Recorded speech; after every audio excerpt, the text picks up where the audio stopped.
인구 3만 명 미만으로서 이 소멸 위기에 처한 지역이 전국적으로 24곳에 달한다고 합니다. 저출산 그리고 고령화의 결과가 바로 이 지방 소멸로 이어지는 듯한 생각이 드는데요.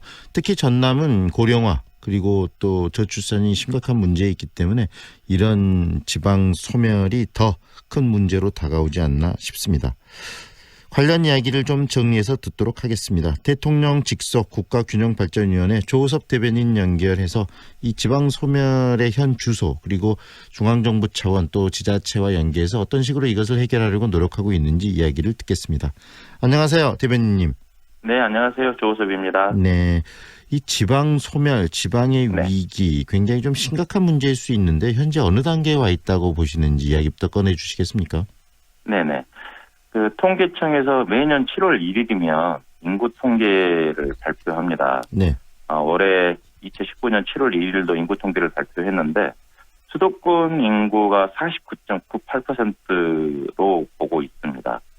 이것은 비수도권에 비해서 수도권 인구가 약 2만 1,000명 정도 적다라는 통계인데요. 네, 근데 한 달에 약 10,000명 정도가 수도권으로 유입이 된답니다. 네.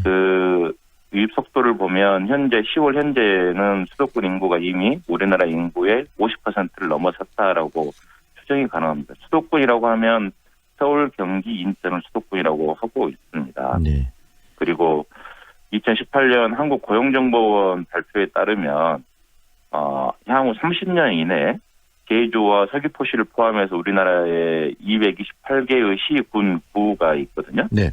그중에 약 40%, 그러니까 89개의 시군구가 소멸될 것이다라고 전망하고 있습니다. 네, 이야기를 들어보니까요. 결국은 몇 개 지자체, 지역의 문제가 아니고 지금 수도권으로는 인구가 계속적으로 몰려들고 있고 지역은 인구가 빠져나가는 좀 본질적인 문제네요.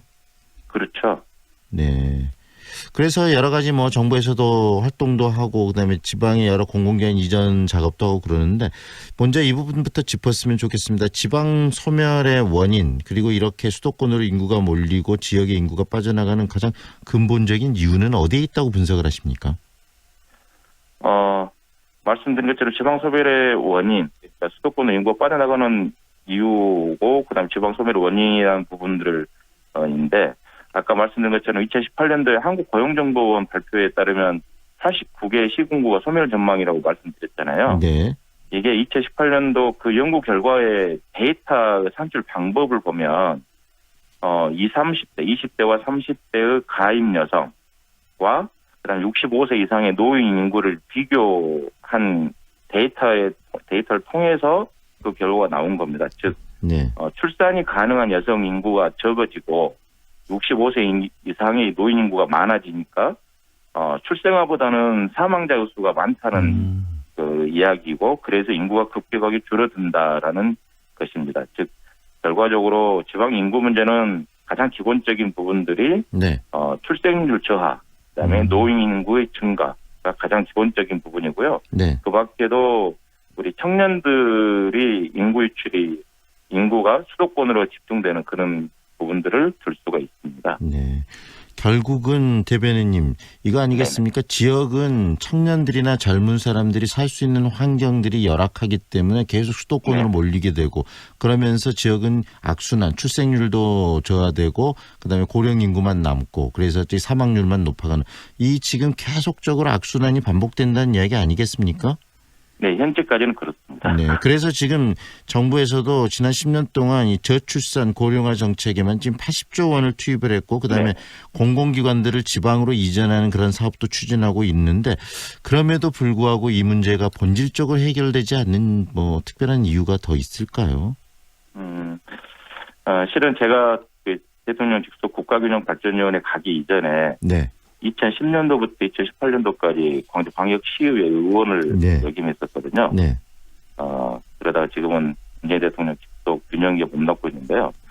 그 의원 활동 당시에 그 저출산 문제에 대한 정책들을 많이 봐왔습니다. 네. 그런데 그 저출산 문제 해결하는 데 있어서 기본적으로 출산을 하면 1,000만 원을 지급을 한다, 아니면 뭐 아기용품을 지원한다라는 그런 등등의 좀 피상적인 근본적이지 않는 문제에 대한 정책을 펴고 있다든가 아니면 여성을 뭐 출산에 뭐 이렇게 말씀드려서 좀 그렇지만 네. 여성을 출산의 도구로 사용한 도구처럼 뭐 인식되는 그런 우려점들이 조금 있었습니다. 근본적인 해결들이 저는 필요하다고 생각을 합니다. 이게 뭐 저 개인적인 생각이지만 네.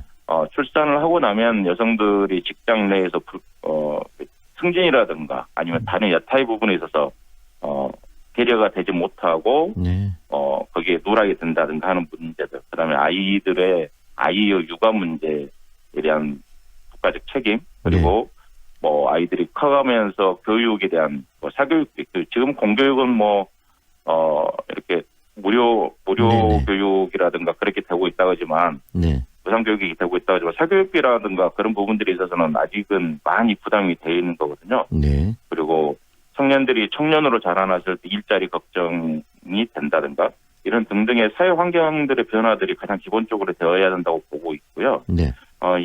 지금은 대통령 직속 저출산위원회라는 게 지금 구성되어 있습니다. 네. 여기에서 저출산 고령화 사회를 해결하기 위해서 어떠한 사회 정책들, 정부의 정책들을 펴고 있을 것인지에 대한 고민들을 하고 있는 걸로 알고 있습니다. 네. 방금 말씀하신 그 부분 굉장히 중요한 지적들을 해주셨는데 방금 진단하신 부분들 있지 않습니까? 여성의 문제에 있어서 또 경력단들이나 여러 문제들 때문에 아이를 낳아서 키울 수 있는 환경이 못 되고 있고 그다음에 청년들은 취업할 수 있는 환경들이 만들어지지 않고 있고 그래서 계속적으로 특히 그게 지역이 더 심화되어 있기 때문에 중앙으로 올라가게 되는 이런 환경들이 반복되고 있는데 근본적으로 개선이 필요하고 또 그래서 광주형 일자리나 여러 가지 정책도 광주에서 만들고 그러는데 앞으로 이 지역이 살기 위해서 특히 우리 지금 대변인께서도 광주에서 시의원 활동도 하셨고 또 지역의 어떤 환경 개선을 위해서 많은 또 정치적 활동도 해오시고 앞으로도 그러신 활동들이 필요하시기 때문에 좀 지자체 차원에서 적극적으로 좀 풀어나가야 될 해법과 고민해야 될 사항이 있다면 뭐가 있는지 마지막으로 한 말씀 해 주시죠. 네.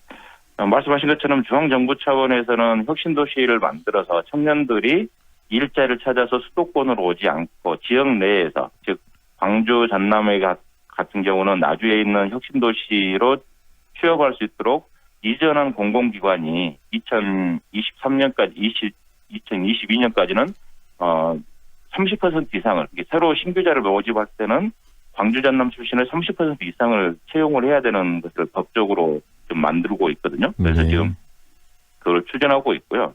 이것처럼 중앙정부는 중앙정부대로 혁신도시라든가 여타의 정책들을 펴서 그렇게 갈 것이고요.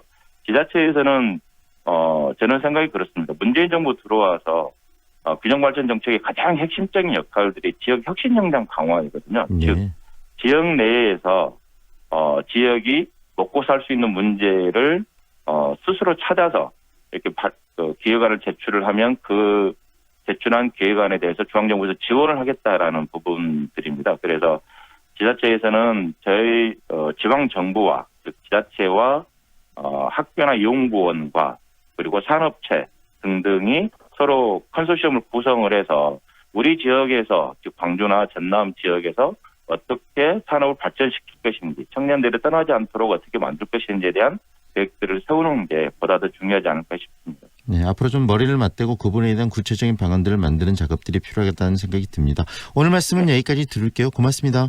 네, 감사합니다. 지금까지 대통령 직속 국가균형발전위원회 조섭 대변인과 함께했습니다.